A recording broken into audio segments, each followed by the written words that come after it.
আসসালামু আলাইকুম ওয়ারাহমতুল্লাহ। আশা করি তোমরা সবাই ভালো আছো, সুস্থ আছো, মনটা আনন্দে ভরপুর আছে। আল্লাহ যেন তোমাদের জীবনকে সুখ শান্তিতে ভরিয়ে রাখেন, এই দোয়া রইল। চল আজ তোমাদের জন্য এক ছোট্ট কিন্তু হৃদয় ছোঁয়া গল্প শোনায়। পুরনো চিঠির গোপন কথা। শহরের শেষ প্রান্তে নীরব গলির এক কোণে দাঁড়িয়ে ছিল বহু বছরের পুরনো এক বাড়ি। সেখানে থাকতেন দাদাভাই, সবাই তাকে কেবল মজিদ দাদা নামে চিনতেন। দাদা ছিলেন গ্রামের সবার মুখের হাসি, তবে তার নিজের চোখে লুকিয়ে থাকত অদ্ভুত এক ব্যথা। কেউ ঠিক বুঝতে পারত না কেন তিনি প্রতিদিন সন্ধ্যায় বারান্দায় বসে আকাশের দিকে তাকিয়ে থাকেন। একদিন গ্রামের নতুন ছেলে রিফাত দাদার কাছে গল্প শোনার জন্য বসে। হঠাৎ তার চোখে পড়ে দাদার হাতে ধরা একটি হলদে কাগজ, একটি পুরনো চিঠি।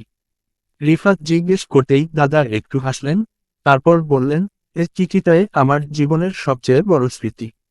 চিঠিটা ছিল দাদার শৈশবের বন্ধু নাজিমের লেখা। জনের মধ্যে বন্ধুত্ব ছিল রক্তের থেকেও গভীর। কিন্তু যুদ্ধের সেই দুঃসময়ে নাজিম একদিন চলে যায় ফ্রন্ট লাইনে, আর দাদার হাতে রেখে যায় সে সেই চিঠি, যাতে লেখা ছিল, ফিরে এলে আমরা আবার সেই আম কাঁঠালের বাগানে বসে গল্প করব। কিন্তু নাজিম আর কখনোই ফিরে আসেনি। দাদা প্রতিদিন সূর্যাস্তের সময় আকাশের লাল রং দেখে মনে মনে দোয়া করতেন, হয়তো আজ নাজিমের আত্মা আমার সাথে গল্প করতে আসবে। রিফাত চুপচাপ শুনছিল, তারপর জিজ্ঞেস করল, দাদা, আপনি কি এখনো তাকে মিস করেন? দাদা ঝিরে মাথা নাড়লেন, বন্ধুত্ব মানে তো হারিয়ে গেলেও মনে বেঁচে থাকা।